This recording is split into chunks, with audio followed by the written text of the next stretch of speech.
What's up guys, Everything Apple Pro here, and today Apple has released their latest version of iOS 9, that's iOS 9 Beta 4. So in this video, like usual, I'd like to highlight all of the changes included in this latest version of iOS 9. Apple has been steadily updating it, moving it in a direction that's more usable as we approach the release date, of course. So in this latest beta, there are of course a few new changes. It's mostly little bug fixes, and there are still a ton of problems. I mean, at this point, I would recommend you use this as your daily driver if you really want to, not if you absolutely need to, because it's buggy, it's unstable, and honestly this latest release just doesn't feel on par with beta 3. It's like it took a step backwards in terms of performance. Now I can't speak for battery life yet, but let me go ahead and show you all of the new features and changes in this latest beta 4. So probably the biggest change is handoff. Now I can't show you because it doesn't work with my Yosemite system for some reason, but handoff, which is usually found on the lock screen, the little icon when you're doing something on your MacBook or iPad, it'll give you a little icon over here that you can slide up and open it up on your device. Well, that's been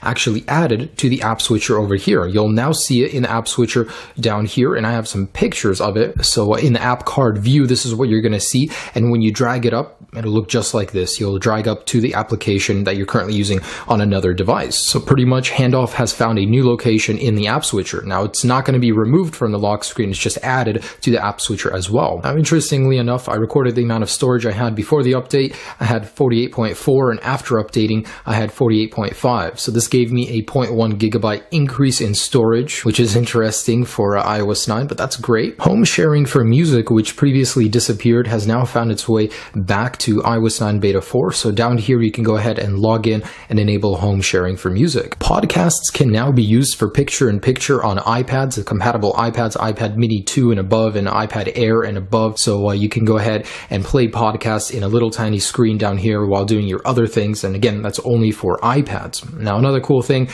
this wasn't really a feature, but it's now enabled to go ahead and take pictures using the volume buttons in camera. It was a bug that just didn't work in the last beta, so that's been resolved. The News app has received more responsive scrolling.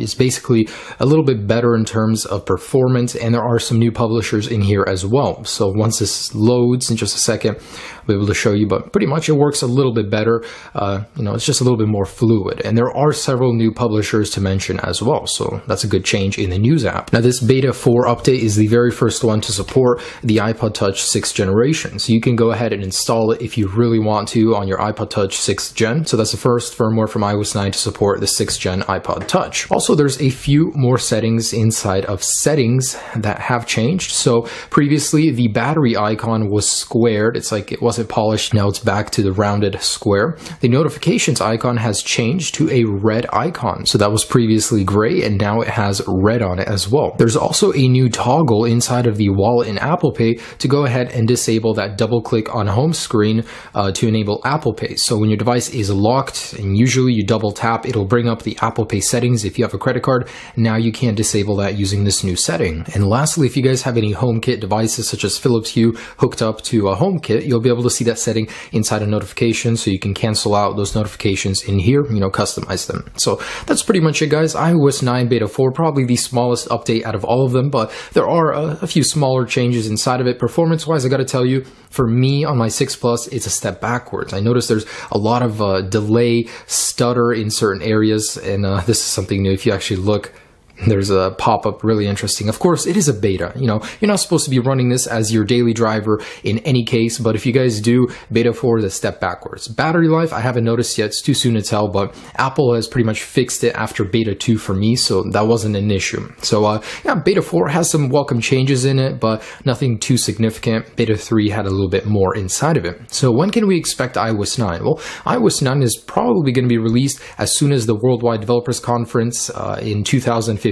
for the iPhone 6s takes place. So we'll probably be seeing it about September 8th, around there, 8th to the 12th. Now, if you guys want to go ahead and install this and you already have iOS 9 installed, it's just as simple as going into General, in Settings, and Software Update. In here, you'll see the latest beta. Now, if you guys have the public beta installed, you can install it as well. All you guys need to do to install the latest beta 4 if you're on the public beta is uninstall the beta 4 profile. You'll see it down here if you have one installed, and then go back to Software Update, search and you will find the latest beta 4. So you can go ahead and do that even if your device isn't registered. It will still work, trust me.